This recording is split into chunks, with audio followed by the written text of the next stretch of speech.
दोस्तों, आज हम सुनेंगे श्री जगन्नाथ जी की अद्भुत कथा।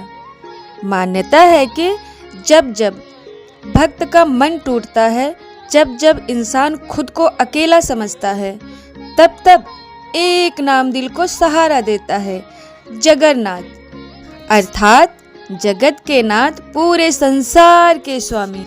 हम जानते हैं कि जगन्नाथ जी कौन है। श्री जगन्नाथ जी को श्री कृष्ण का ही स्वरूप माना जाता है, लेकिन उनका स्वरूप न पूरा शरीर, न पूरा हाथ पांव, न सामान्य आकृति, और यही बताता है कि भगवान को पाने के लिए पूर्णता नहीं, भक्ति चाहिए। अब हम सुनते हैं राजा इंद्रद्युम्न और नीम की लकड़ी की कहानी। पुराणों में कथा आती है कि मलवा के राजा इंद्रद्युम्न श्री कृष्ण के परम भक्त थे। उन्होंने सुना कि नीलांचलपुरी में भगवान एक अद्भुत रूप में विराजमान हैं। यह सुनकर राजा ने विशाल मंदिर बनवाया, लेकिन मूर्ति का स्वरूप कोई नहीं जानता था। तभी एक दिन समुद्र से नीम की एक दिव्य लकड़ी प्रकट हुई। आकाशवाणी हुई, इसी लकड़ी से भगवान का विग्रह बनेगा। राजा के नगर में एक वृद्ध बढ़ई आया। उसने शर्त रखी, जब तक मैं मूर्ति बनाऊं कोई दरवाजा नहीं खोलेगा। दिन बीते, अंदर से आवाजें आना बंद हो गई। रानी चिंतित हुई। दरवाजा खुलवाया गया और देखा गया मूर्ति तो अधूरी थी। राजा दुखी हुए, लेकिन फिर आकाशवाणी हुई, यही मेरा स्वरूप है, मैं अधूरों के साथ रहता हूँ। सबके मन में एक ही सवाल गूंज रहा था, आखिर क्यों नहीं है हाथ पांव। फिर आया जगन्नाथ जी का संदेश, बहुत ही गहरा। हाथ नहीं है फिर भी सबका काम करते हैं, पांव नहीं है फिर भी हर भक्त तक पहुँचते हैं, विशाल आंखें हर दुख को देख लेते हैं। यानी भगवान को पाने के लिए दिखावा नहीं, सच्चा दिल चाहिए। आगे जानते हैं रथ यात्रा का रहस्य।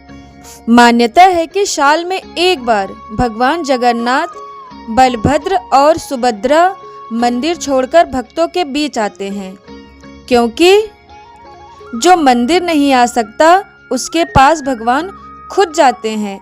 रथ खींचना मतलब अपने अहंकार को खींच खींच कर हटाना। अब हम जानते हैं जगन्नाथ जी के दर्शन से क्या फल मिलता है। पहले तो मन की शांति। जो व्यक्ति टूटा हुआ है, परेशान है, उसके मन को दर्शन मात्र से शांति मिलती है। दूसरा, ये कर्मों का बोझ हल्का कहा जाता है। जगन्नाथ जी के दर्शन से जन्म जन्मांतर के कर्म कटने लगते हैं। तीसरा, दरिद्रता का नाश होता है।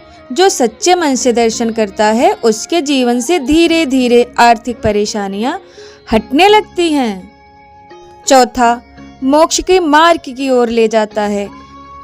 चारों धामों में एक है पुरी, ये मान्यता है।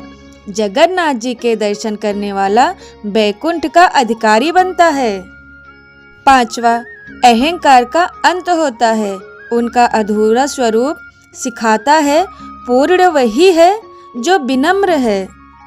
आगे जानते हैं जगन्नाथ जी का महाप्रसाद का चमत्कार। जगन्नाथ जी का महाप्रसाद जाति, धर्म, अमीरी, गरीबी नहीं देखता। जो बैठा है उसी के पास भगवान बैठते हैं। कहा जाता है कि महाप्रसाद का एक कण लाख यज्ञों के बराबर फल देता है। अंत में एक संदेश हम सब के लिए। अगर जीवन में रास्ता ना दिखे, मन थक गया हो, दुनिया अपनी सी ना लगे, तो बस एक बार दिल से कहना, हे जगन्नाथ, मुझे भी अपना बना लो। भगवान अधूरे हैं, लेकिन किसी भक्त को अधूरा नहीं छोड़ते हैं।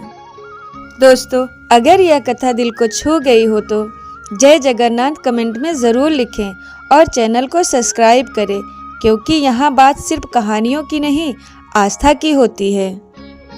थैंक यू दोस्तों।